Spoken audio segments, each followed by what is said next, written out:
this is Lavinia at Cross Keys Crafts.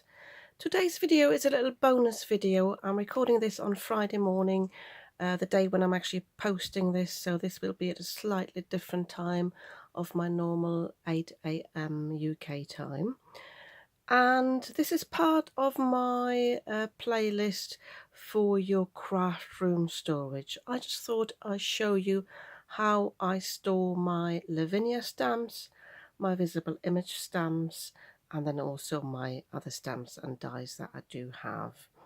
If you haven't watched my craft room storage videos, I'm going to link to the playlist below. I also show how I store my dies that are not part of stamp sets, so you can see that all in that video.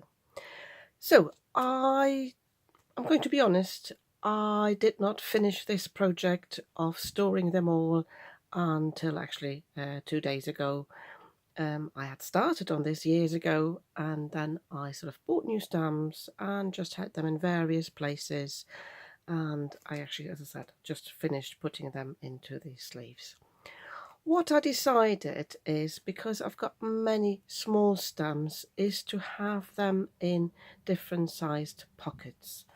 I'm going to link to these pockets below. I'm very happy with the quality. I got these through Amazon. They're from Westgate Supplies.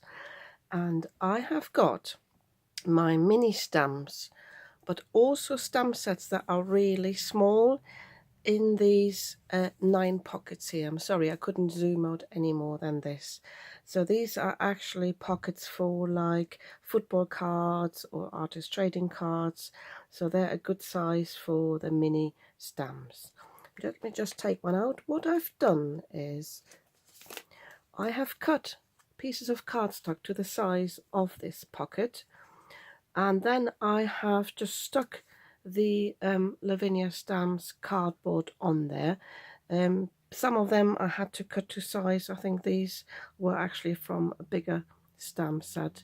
So, and then I put the acetate just with some clear tape on the top here, so I can easily fold it over and access the extra stamp. And I also wrote at the bottom what they are, except for these I have to look them up. As I said, I've only just finished the project, so I think this makes it easy for me to access these if I want them. And I have sorted these. This is one folder which is all my foliage. I'll show you in a moment. I've got the animals in another folder, and then I've got everything else like words and the cogs and everything else in a third folder. I didn't realize how many stamps I actually had until I finished this project. So these, as you can see, these are all my small or mini stamps. As I said, I've put some of the bigger stamp sets even at the bottom here and cut them down just because they would fit into those pockets.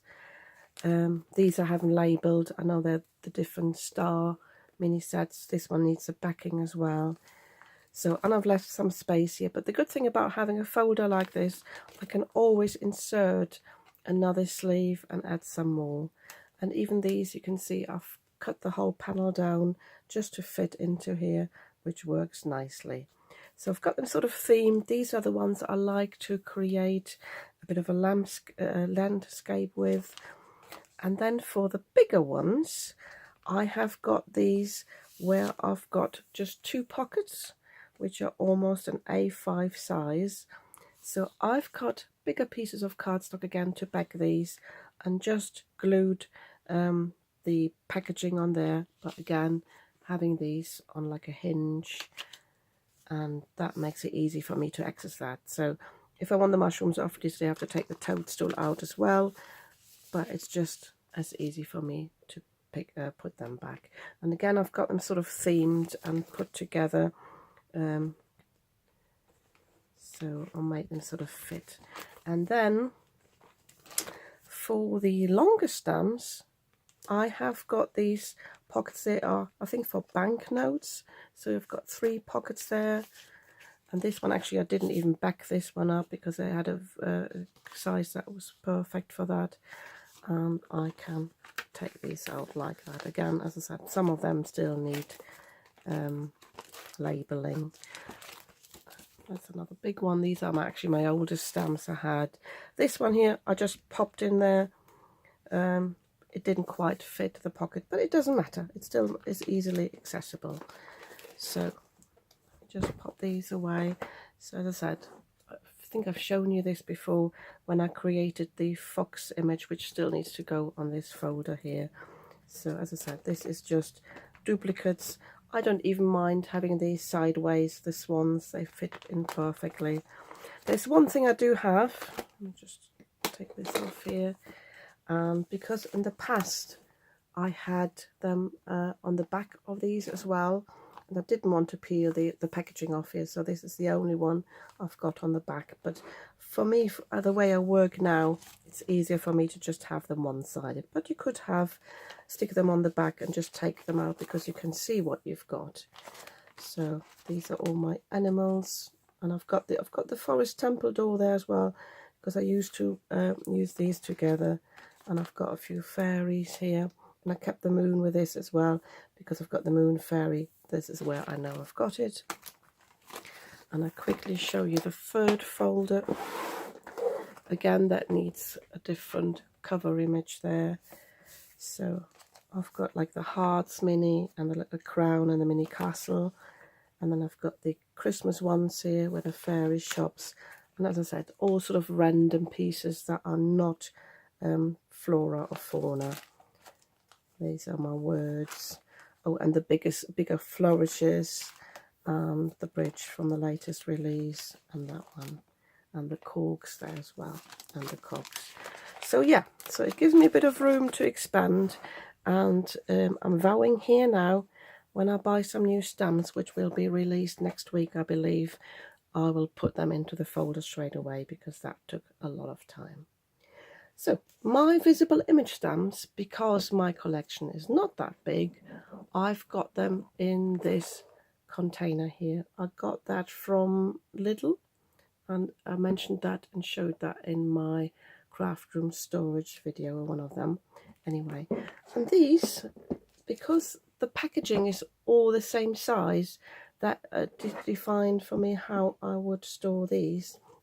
So these, I just cut the top of the packaging off. I can actually show you packaging because this is the one of the latest dies I bought, and I haven't stored it yet. So I just cut the bit off there where it's sealed. I don't know if the camera picks up on that. And then I just basically left it as it is because I can slide it out like this. So I don't open it at the bottom where it's sealed and where the glue bit is, because that just gets in the way. And this is how I store them. And then for the ones where I've got the matching dies, I just did the same with a die pocket, but I just stuck it on the back there. So I can just easily, take this out. And the dies I just put on small magnetic sheets. If I remember, I will link to them below as well. They're from Amazon. I just cut them down. They're easily cuttable. I think I even did that in my guillotine, but you can cut them with scissors as well. So I think some of the dies where I've got the matching ones, I've actually stuck it this way around, so I've got the dies there, but it doesn't matter because you can take it out. So that's really up to you. And the stencils, by the way, for visible image, I've got them in a smaller container because they're a bit wider. And I haven't quite decided yet what I want to do with my stencils for Lavinia, whether I want to keep them with my stencils, which are also in a folder in just large sleeves, or whether I want to keep them with my Lavinia stamps. I haven't quite decided that yet. So then I want to show you just one more thing. I've just taken up one sleeve. So these are stamps that have got matching dies, and I've also put my, I think you call it a jig, in there. So this is basically like I've done with my Lavinia stamps. I just put them on clear tape so I can, open it like this, although these have got the acetate on the back as well. The Lavinia stamps don't have that, so I can easily take them out there.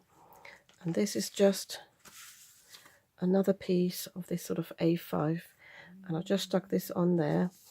And this jig here, I cut that one from some scrap cardstock. That, because I kept these together here, the unicorns. This, let me just see how it works around. Is it the wrong way around?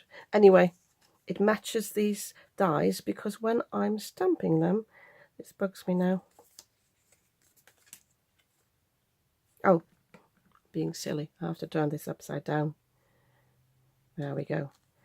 So obviously when I cut this out, so when I want to die cut and stamp these, or stamp and die cut these, I use this as a template on my stamping platform where I put the stamps, so that I can stamp them all at once and also die cut them at once, and I can do it multiple times then with that jig.